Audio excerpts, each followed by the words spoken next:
All right. Hey, friends. Happy Future Friday. You're watching Prepare to Go There. My name is Peter Burchfield. I'm an executive leadership preparedness coach. And that just means I work with executive leaders to be better prepared for their next phase now. And it takes a lot of work to stay future focused. And that's why I'm committed to keep showing up so that way we can go on that journey together. The journey that you are going on as a leader, and the journey your team, your organization needs to go on as well. So I really appreciate you sharing some of your Friday with me. I've got some fun plans today because today is my mom's birthday. So happy birthday, Mom. Love you. She's amazing. And so I'm grateful that my wife and I are going to get to hang out with her and my dad later today. But it's so important that we actually carve out time in our weekly schedule to practice future present thinking. You say, what is that? Well, there's three kinds of planning. I know you've heard me say this before, but we've got to let it sink in. There's three kinds of planning, and most leaders are doing the wrong kind of planning. And then they wonder why they show up to meetings and milestones and special moments unprepared. It's because they didn't even approach it the right way. They thought that they could, just hustle culture their way through it. And they forget that it's not about showing up first. It's about showing up ready. And so are you actually ready for the undertaking that you're leading? And those three levels of planning are very simple. There's past, present, there's present, future, and then there's future, present. Past, present is basically you in a thought pattern that is just populating the present with the past, right? You're just rolling over goals that you didn't accomplish. You are kind of stuck in unfinished business. The word picture I would use here is the conveyor belt or the treadmill. It's just this cycle, it just keeps going around and around. Or maybe another word picture would be the airplane that's in a holding pattern. And it's okay to fly in circles in the air for a while, but eventually you run out of gas, you run out of fuel, you run out of food. People get upset. They're like, hey, we're supposed to be down there by now. And so leaders need to stay very aware and connected with their constraints and realize that you only have so much cash flow, you only have so much time, you only have so much morale, you only have so much alignment. So we've got to steward it. And many times leaders feel entitled to more resources. And they say, well, I'm the leader. And when I snap, you should be jumping. But there is another side of that coin, which is stewardship. Did you steward the time you were given? Did you steward the resources you had available? Did you steward the moment well? And so past, present thinking, past, present planning is going to leave you frustrated. And it's going to have a lot of work. You're going to have a lot of sideways energy. You're going to be spinning your wheels. And it's going to end up really frustrating because the work will be more often fruitless. And then the next thing or the next approach to planning is what we've described before, present, future. And that's really good. That's what most people do on January 1. They set New Year's resolutions and, they just kind of go for it and see what happens. I know people, they want to visualize things. They want to organize things, categorize things. That's great. That's wonderful. But really, present, future planning is all about what you want. I want to lose weight. I want to make money. I want to, be in a relationship. I want to get out of debt. I want. So that's great. I mean, yeah, go for what you want. That's awesome. Nobody's stopping you. And you're going to have the willpower and the support system and, the corresponding action to go for it. But here's the challenge for leaders is if you got in a leadership role because you think that is your sure and fast strategy to get what you want, then you're in the wrong industry. You're in the wrong lane. You're in the wrong job. Leaders realize that they're not going to get what they want all the time. Leaders realize that they are being trusted by people uh, to take care of the organization, to take care of the community, to take care of, the people that they represent or the people that they lead. And so you don't always get that option, particularly if things are happening all around you. If there's demands, if there's disappointments, if there's disruption, if there's even just antagonism coming against you, you're going to have to work through that. And that compound difficulty really knocks leaders out of the game because they didn't know how to prepare themselves emotionally. They didn't know how to prepare themselves relationally. They didn't know how to prepare their inner world, so to speak, to have that head-on collision with the outer world. And so I actually approach, and that's really what the conversation for today is all about. I approach leadership with a lot of, sobriety, with a lot of seriousness, not to be afraid of it, but to have a healthy fear of what we call leadership today, because leadership is very powerful, but it's like heavy machinery. You got to know how to operate it. And it can be a tool for good, but it can also mess up a lot of really good people in the process. And we also need to see the concerns of people who not only are not prepared, but really not worthy of that kind of relational impact, societal influence. We got to really know the people that say are leading us, and we got to take it on with a servant leadership approach, and take it on with a lot of seriousness. So anyways, I know you're like, Peter, it's Friday. I've already been through the whole week. Why am I going to listen to this?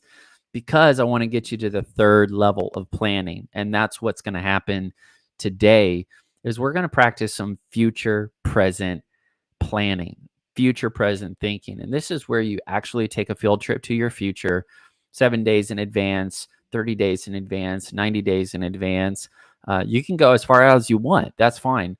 But this is where you actually stand in the future and look back. And that's a different mindset. It's a different skill set. But what it does is it helps you to prepare to go there. Because now you come back into the present and you're not daydreaming. You're like, okay, game on. I got to prepare. I'm not ready yet. And that's okay. It's okay to say you're not ready to lead, but you can't stay there. You have to put in the work, and you have to be willing to prepare yourself for the things that you anticipate and for the things that you hope for. And hope is a powerful force in our world. And I think leaders need more hope than anybody, because they're the ones that have to lead us with confidence and competence. And so that's why I'm here, just to encourage you and let you know that you got this, that this is a journey, that you're not supposed to have it all figured out today, but you can't quit. You got to commit to the process of your future work, because your future is hopeful and your future matters. So I'm going to kind of segue into the conversation and just tell you a little bit about me and where I've been and what I'm thinking about, what I'm working on. I've been doing some live streams in the past few weeks called the Situation Report. I like that idea because it's my way of sharing what's going on in real time. And I do like to document my journey. I want to remember what was important back then. And I want to remember even the uncanny sense of clarity that I had back then. We have this assumption that our future self is going to have it all figured out, but really your future self is going to rely on what you're learning and what you're gaining today. And that's why we have to remember where we come from, in our organization or in our communities or even in our countries, we got to remember, hey, there are some values that help shape us, and we shouldn't discard that so readily. And so I think it's really good to have this appreciation for your story, so that way the bad things don't get repeated, and so that way the good things don't get forgotten, and we can keep going on the transformational journey of going towards our identity, that's rooted in our future potential. So where have I been? Okay. I've been here most of my time. I'm super grateful that I get the opportunity to serve, lead, grow in a variety of ways. So I'm actually helping my church community here locally, on a leadership team. I've been doing leadership coaching with business owners, with executive leaders of nonprofits, churches, and been creating a lot of content, to help executive leaders navigate a time of disruption and lean into the power of an executive team. Um, a lot of the organizations that I've been around, they know the importance of leadership, but they don't see um, the power that's available to them when they can bring many leaders from different spaces or different disciplines together. And so that's just one of the unique, vantage points that I have, going now 15 years on my leadership journey, getting to meet a lot of people, work with different teams. I learn from so many places. I'm always curious. I'm always interested in how can I improve my communication? How can I, just like everybody, save time, maximize, the daylight hours that we get, the weekday workday hours that we get. I'm always thinking about how can we level up, not in a sense of, the grass is always greener on the other side. I wish I were there and not here, but rather because I'm grateful for what I get to do, why wouldn't I want to do the best job at it? And so I do have this, passion, so to speak, of just learning, leveling up, and leading in the context of really high functioning teams. And so that's, if I had one gift that I could give to executive leaders, if I'm talking to a founder, if I'm talking to, basically the CEO, although I know a lot of leaders, the leaders that hold on too tightly to their titles kind of weird me out. But the leaders that are just ready to roll up their sleeves and do the work, and just stay arm in arm with their team, and to serve their community or serve their clients. Uh, you guys are the folks that inspire me. And so if I could give you a gift, I would say that you don't have to lead alone, that you shouldn't be leading alone, because there's a lot of dangers with isolation and entitlement. And instead, there's actually a path to get through the disruptive next phase of your life and your life's work. And it's going to be with a pioneering group of leaders. And so those pioneering leaders are right there within arm's reach. They're in your organization, they're in your team, they're in your company, your church, your nonprofit. I believe that there are pioneering leaders all around us that are willing to put in the future work. They're working on themselves, they're working on their passions, and they're working in a collaborative way. And I think it's that kind of disruptive collaboration that's going to help us get through a very turbulent time. We all kind of feel this looming sense of, man, things, don't look bright, but the brightness is not going to be in the horizon right now. It's going to be in the people that have hope, and the people that are stepping up. They're going to show up and they're going to shine. And so leaders need to leverage the gifts, the talents, the strengths of those around them. And I want to help executive leaders grow their capacity to lead. I'm committed to help you not just lead yourself, although that's foundational. I did a whole season talking about that with Prepare to Go there, talking about self-leadership, which is not just for entry-level leaders, by the way. Self-leadership is for every one of us every day.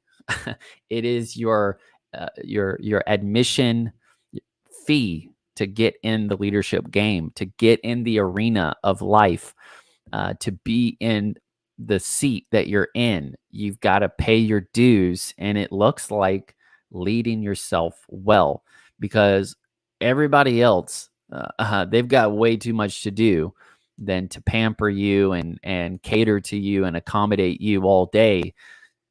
We've got real work to do. There's a mission that matters, and so everyone has to have that mutual understanding that, yeah, we're going to appreciate the contribution you make, and we're going to value, the leadership that you bring in your field. But don't think that this is just going to be some free ride, because every one of us have to show up and shine. And so if I could give that gift, right, it would help the executive leaders. So many people, they don't even realize they're an executive leader. I know that sounds silly to say, but far from the kind of the corporate structure. If you're not in a corporate job or in a corporate large organization, there's a lot of people, small business owners. You work at a school, you're doing software, you're a content creator. There's so many different fields that don't have language for the real challenges and the uncharted choices that they go through. And so they think that they're just out there fending for themselves. And really, you're doing leadership. Leadership is inherently human. And so it really matters that we figure out what trustworthy, competent leadership looks like right now, because we just see an overexposure of all kinds of leadership, and frankly, just leadership that is pretending and masquerading as importance and authority, but it doesn't rise to the standard of a higher calling, a higher purpose, a higher good that goes out to all people. And so the gift is, how do we help leaders? And I'm not just talking about the C-suite leaders, although I got plenty of things to say to help you, and plenty of tools to work with you, because you're on a totally different end of this journey. You're working on your leadership community many times. But for executive leaders that are launching out, that are leading something new, that are branching out, maybe in a season of transition, you have a job, but you're building a business, or you're established in one executive leadership role, but now you're siphoning a lot of your experience and expertise into this new frontier of leadership. There's so many different amazing combinations out there of opportunities and projects. And so that really excites me. But leaders need to know, hey, if you are making decisions that have real consequences, you got to be thinking like an executive leader.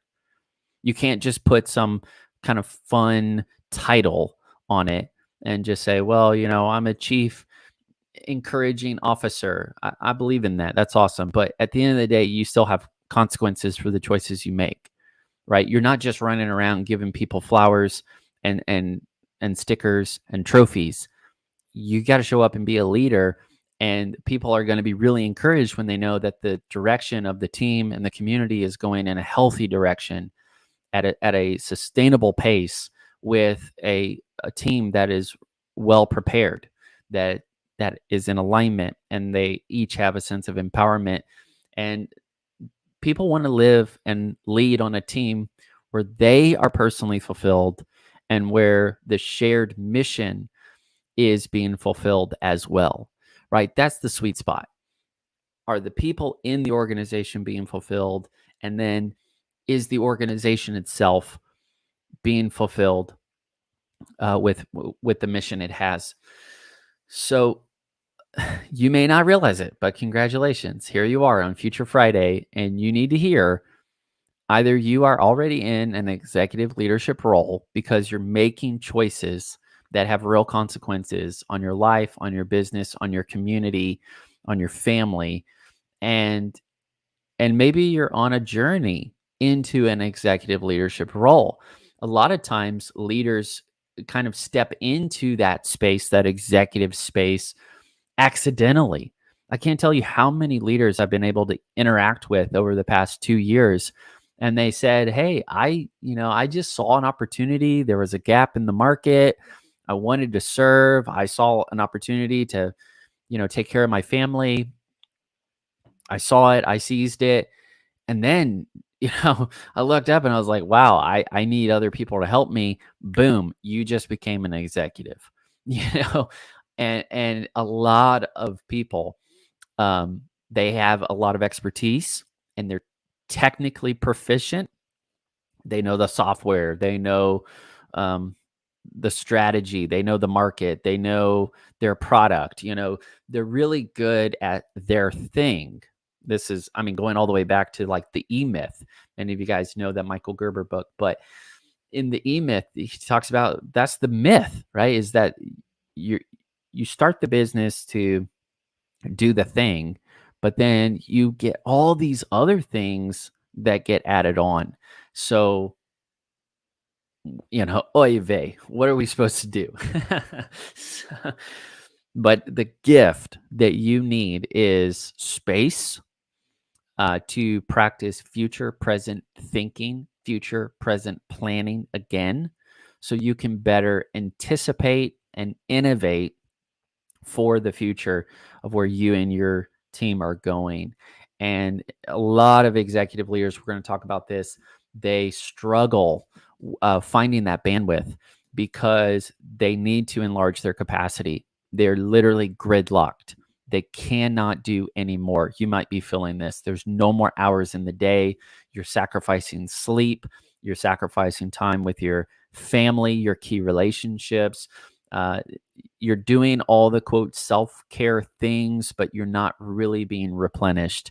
And it's because your capacity can only handle so much. You can't be pouring in more and more water into the cup that's overflowing or that has a leak at the bottom. It cannot contain any more. You need a bigger cup.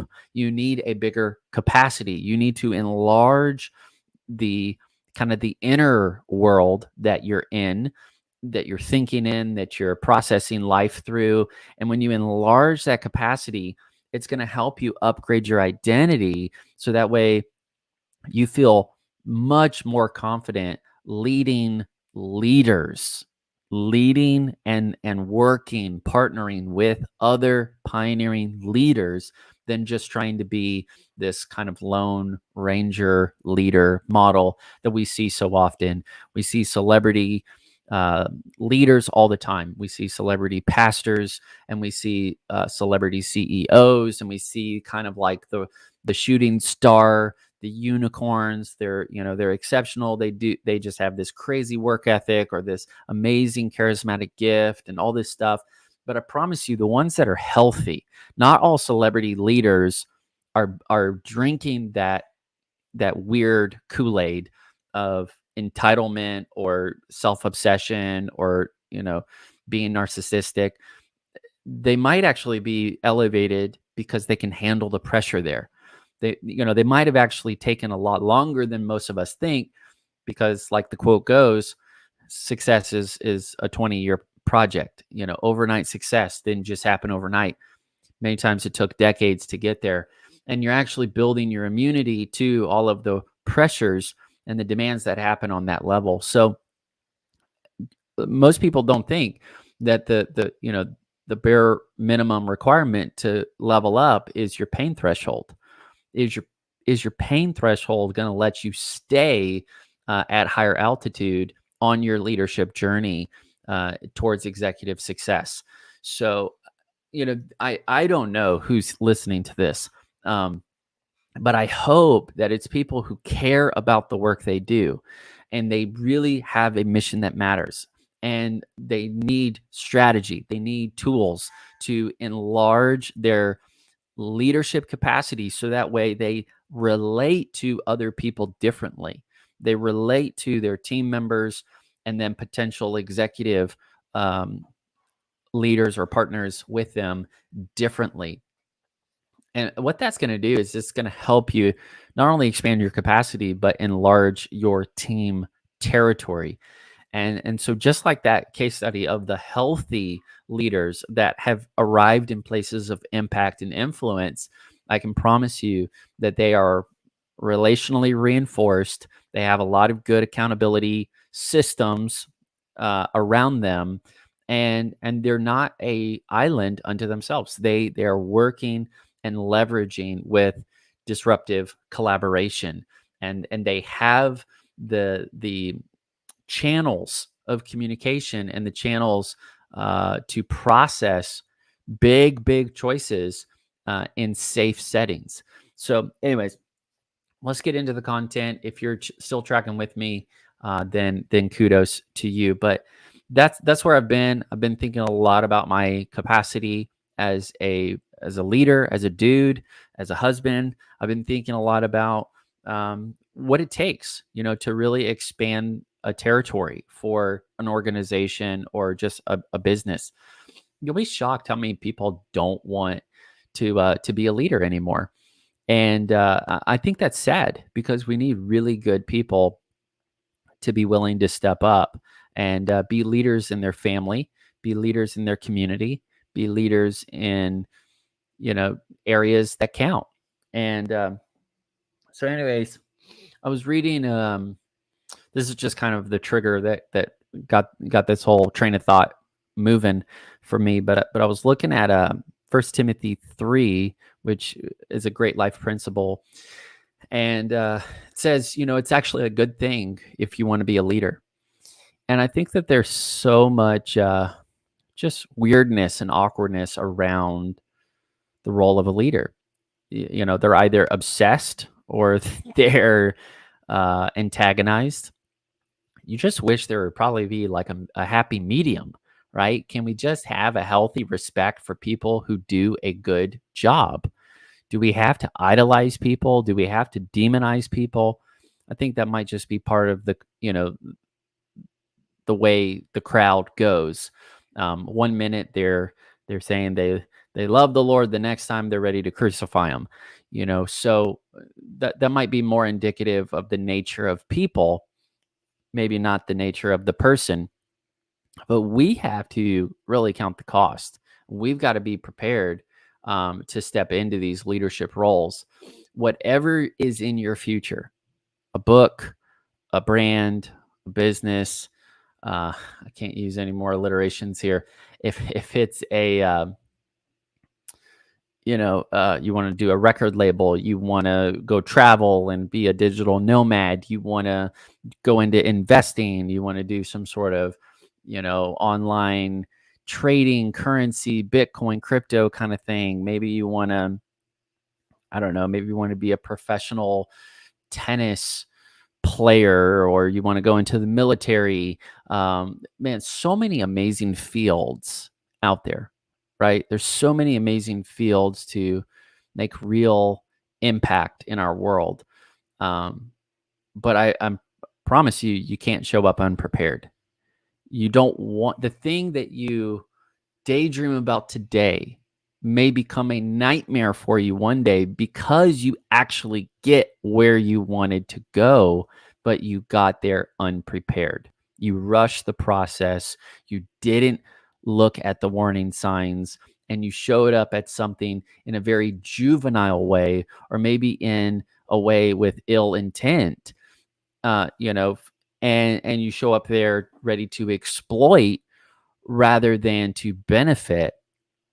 And, you end up hating the thing that you loved for so many years, the thing that you thought would never get there. And then you look up and it's there. The thing that feels impossible now just got done.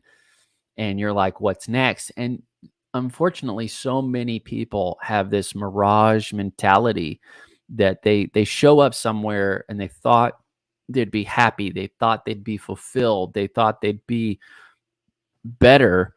And they get the thing that they thought would solve, the thing they thought would solve everything. And they're still feeling like a wanderer, feeling lost, kind of wondering what's the next thing. I've seen so many examples of that online, but I've also just experienced that being in relationship with, really good people. So I really want to challenge you, get clear on what field you want to venture out into in the future. And then you've got to prepare to go there. And if you're just starting out, you're going to do this for yourself. But this will become an iterative process. And so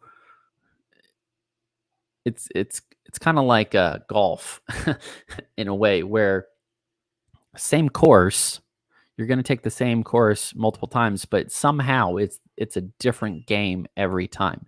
The conditions will be different, and you will have to make sure that you show up prepared every single time.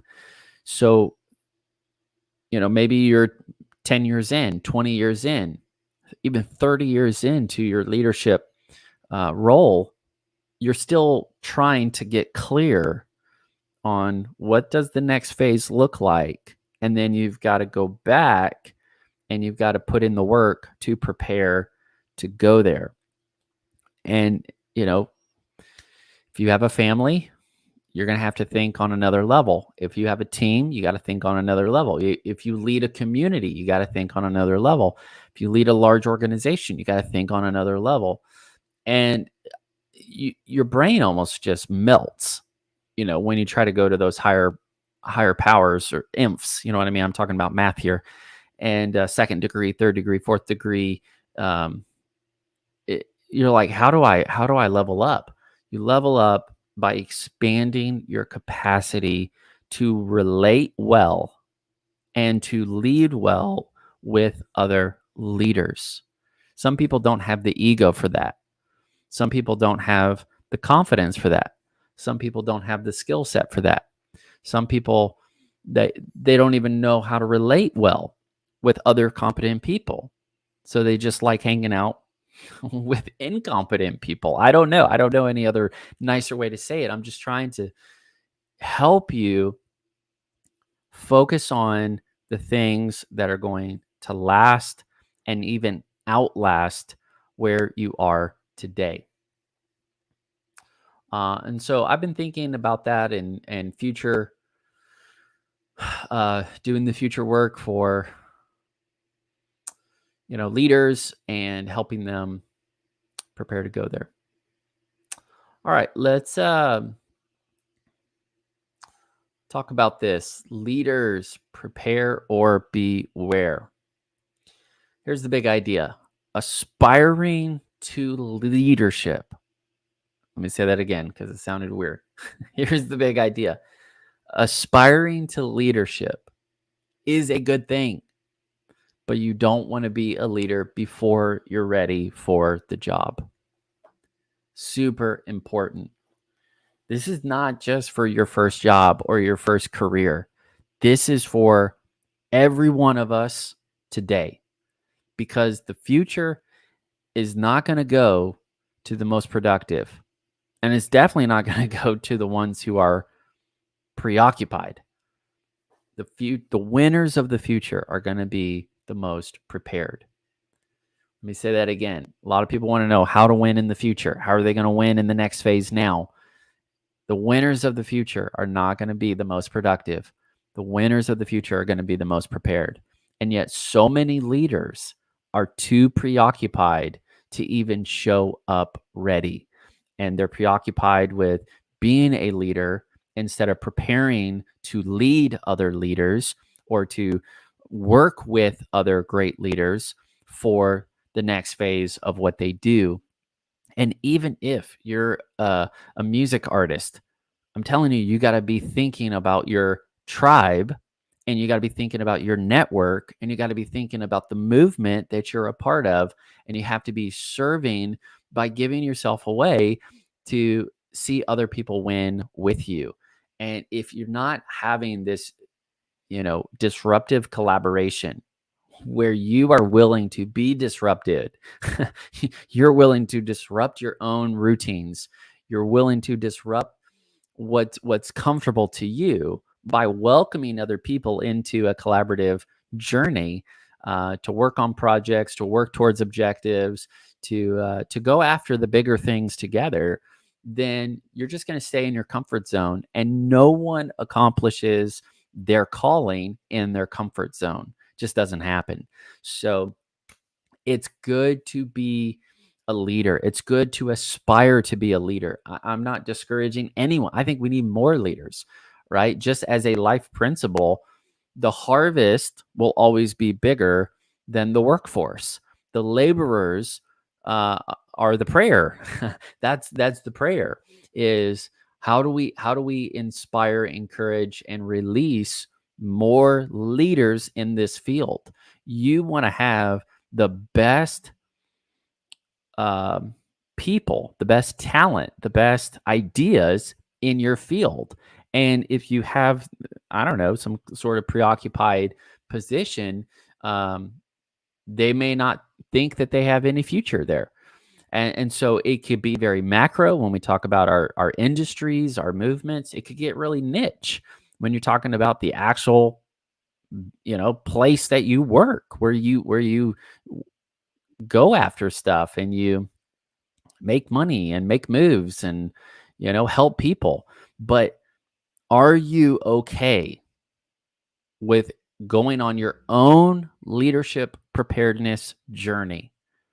You're prepared as a leader to show up ready, and you're going to be a guide that's going to help other leaders on their journey as well. And together, you're going to embrace that collaborative disruption, and do amazing things. So I wanted to talk about what this looks like, because you've got a choice. Every day, you and I have a choice. Are we going to be preparing, or are we going to be pretending? If you're pretending to be a leader, you're pretending that you've got it all figured out.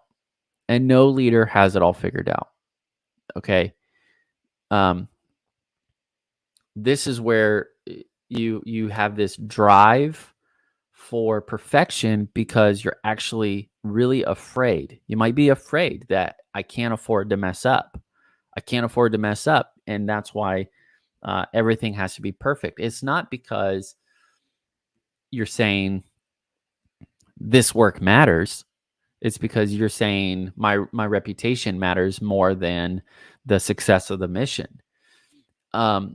Pretenders, if you're pretending to be a leader, but you're not willing to put in the work privately and incrementally and intentionally, you're saying you build your persona with loud presence, right? You're talking a big game, right? You talk the talk, you don't walk the walk.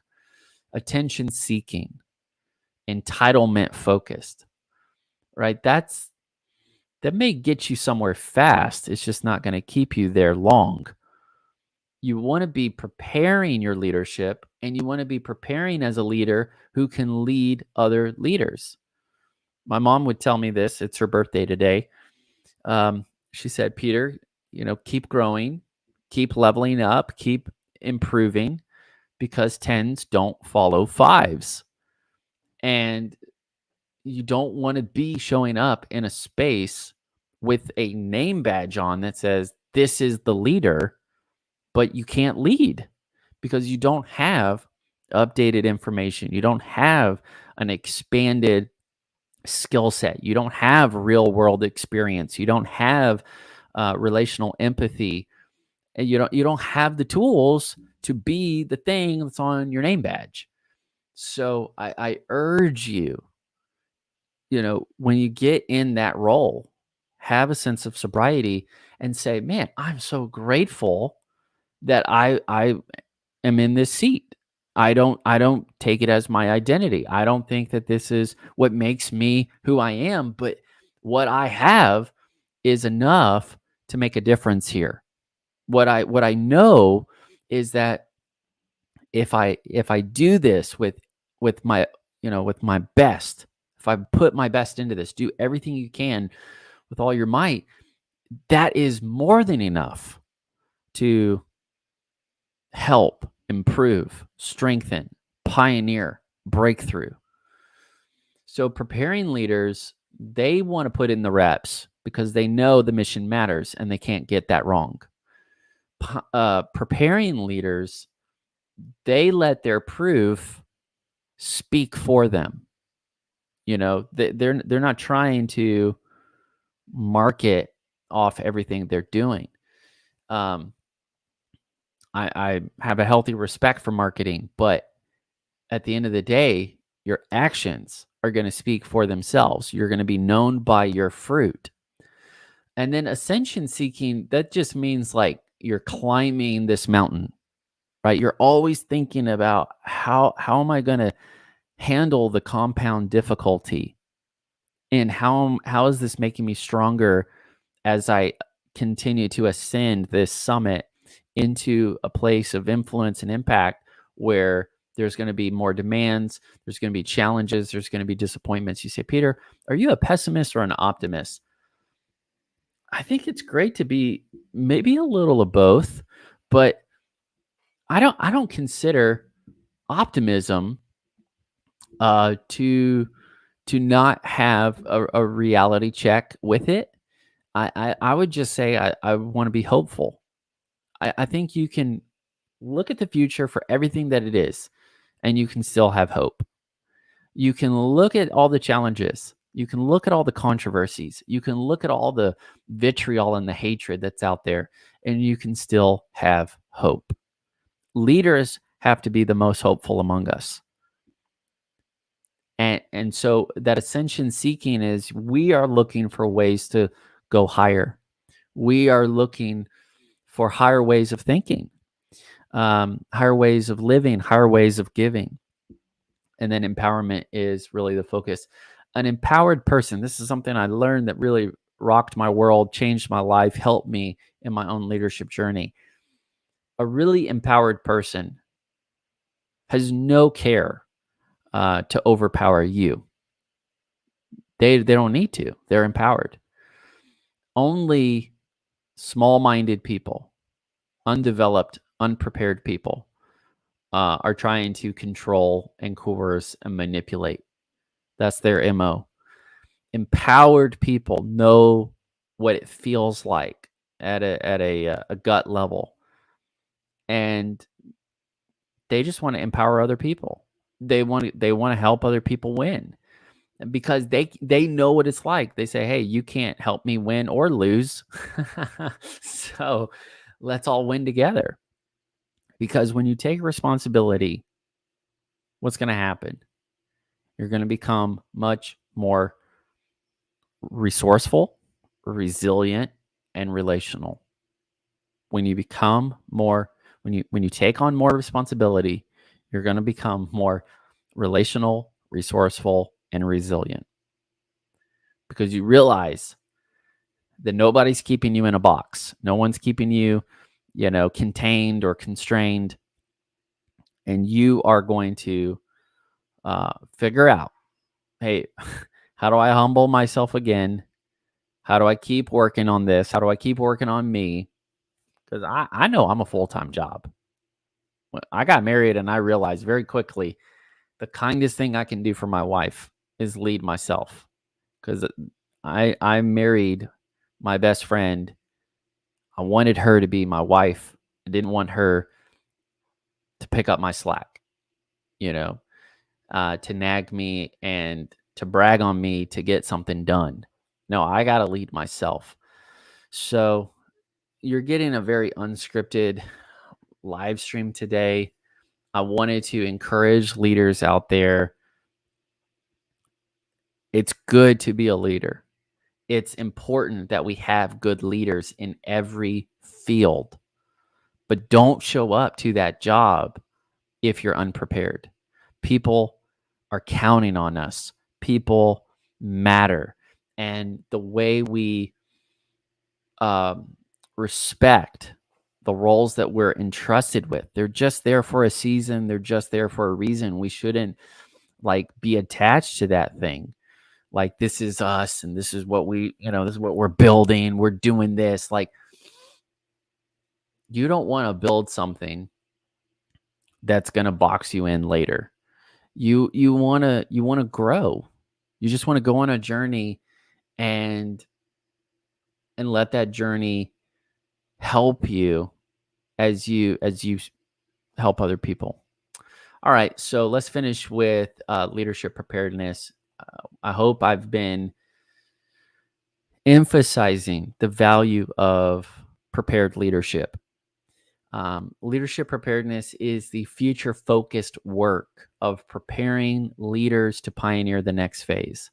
It starts with us, but it doesn't stop with us.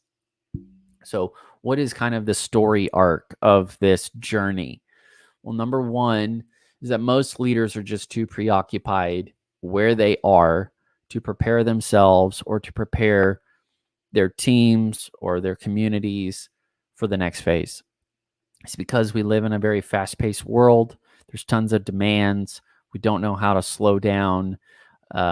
We don't know how to really prepare for the next phase now, because we're just caught up trying to predict, where to be next. And so leaders have to embrace this call to action. I'll call it that. It's not a calling, but it's a call to action. Are you willing to invest some of your time and some of your resources into the next phase now? When we are not willing, there are going to be breakdowns, side effects, challenges. Number two on the screen there, this can make executives feel unprepared to deal with those challenges. There's two main categories I would put this in: team shortcomings and leader shortages.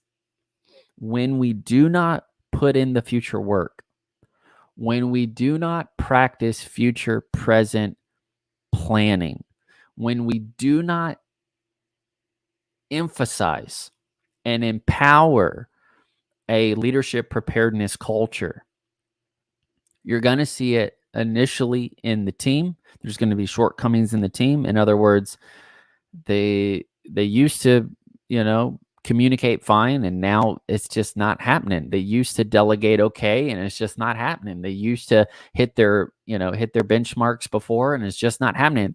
It's like the axe is getting dull.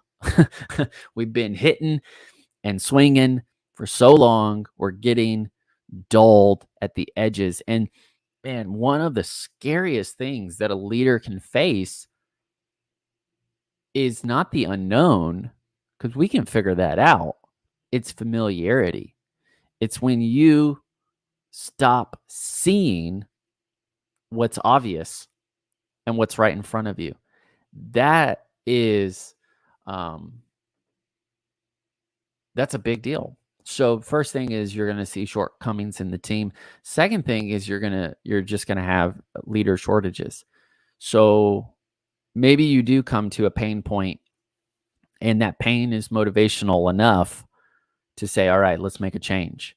Even if you get to that point of decision, yes, it's time to pivot, change, grow, level up, do something, try something. You may or may not have the leaders to pull it off. So this really is delayed gratification front and center. You may not, it's a choice you have to make in advance. That's why so many leaders, they stall out. It's because they didn't know that they needed to have this in motion. And so they lost some really important momentum. The most agile among us in terms of leaders are those who have been anticipating pivots. It's not like they were just so spontaneous. Oh, I love being spontaneous. I'll do anything on a drop of a dime. It's like they're not super spontaneous. They're actually being thoughtful. They're actually being strategic. They're actually counting the costs. They're actually sizing up what's coming down in the next few months or years or whatever. And I believe the hopeful leaders, they're trying to get a clear head so they can actually show up with a positive message that unifies people, that rallies people, that encourages people, that resources and recruits the best out of the people they have, and calls everybody to keep going, keep growing together. But unfortunately, number 2 is, the tripwire in this whole leadership preparedness journey. Number 2 is the tripwire for so many leaders. You might be coming out of college. You got a job. You're doing your own thing. You're navigating your next phase now. This absolutely applies to you. Even if you work with outsource, even if you work with freelancers, even if you work with friends, you got to be thinking, where is this going? Where is this going? It's like the old school hockey player. He's Wayne Gretzky. He was like, I don't go where the puck is. I go where the puck is going. Okay. It's very basic stuff. Maybe people don't want to be so simple, right? They want to come across like it's smarter than that. It may not have to be. All right. You just have to be willing to commit. All right. Then number 3, this is kind of the consequence stage. Every organization is one generation away from either pioneering a hopeful future or settling in a lonely past. The choice is there. The choice is there. It's always there. We're one generation away. And the only thing that makes a difference, in Peter's words, is hopeful, pioneering leadership. And then number 4, pioneering leaders know how to navigate and create the future of what they do. I know everybody's so excited about systems and scale and speed. And that's great. I mean, absolutely, go for it. But that's not what got you there. It's just, that's not the foundation. And your future needs a foundation. Your future, so many organizations lose their way. They forget their why because they moved on from their humble beginnings, when really God gives grace to the humble, y'all. So maybe we need to go back to some humility and remember, why did this thing win in the first place? It's because it had some good people and some good ingredients that got it to this point. And it doesn't mean that you have to, and this is always kind of that debate, right? That split. On one side, you're like, we're just going to be a museum and we're going to put everything on display and we're going to literally enshrine any quote, any action, any object that's ever associated with the founders, or we're going to totally cut off any attachment that we had to our humble beginnings because we're bigger and better now. And I think there's a third option. I'm hoping that there's a third option.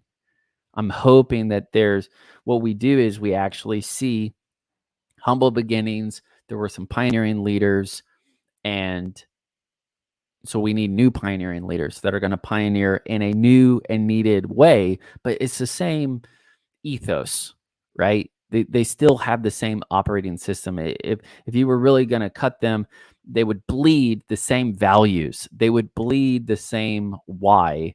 They would stay really mission central, if that makes sense. So, anyways, if you got this far, you get 1,000 pointless points. I really appreciate you listening to this conversation. I want to invite you to be looking out for two things. Number one is a Prepared Leader Challenge is going to be happening somewhat regularly on the calendar. So always be looking for links and graphics and buttons to click to register to join in a live Prepared Leader Challenge. Prepared Leader Challenge is going to be that kind of coaching intensive that we can go on together to help you emerge from that training with a very clear plan. You need a plan so that way you're prepared to go to your team, and so that way your team is prepared to go out and accomplish it with you.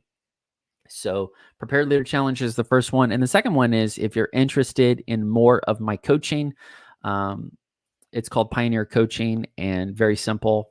I want to help you pioneer your future, and a lot of routes we can take. There's plenty of routes we can take, but I'd love to just start a conversation with you. So reach out through YouTube or my coaching platform, and I'd be happy to give you some more information.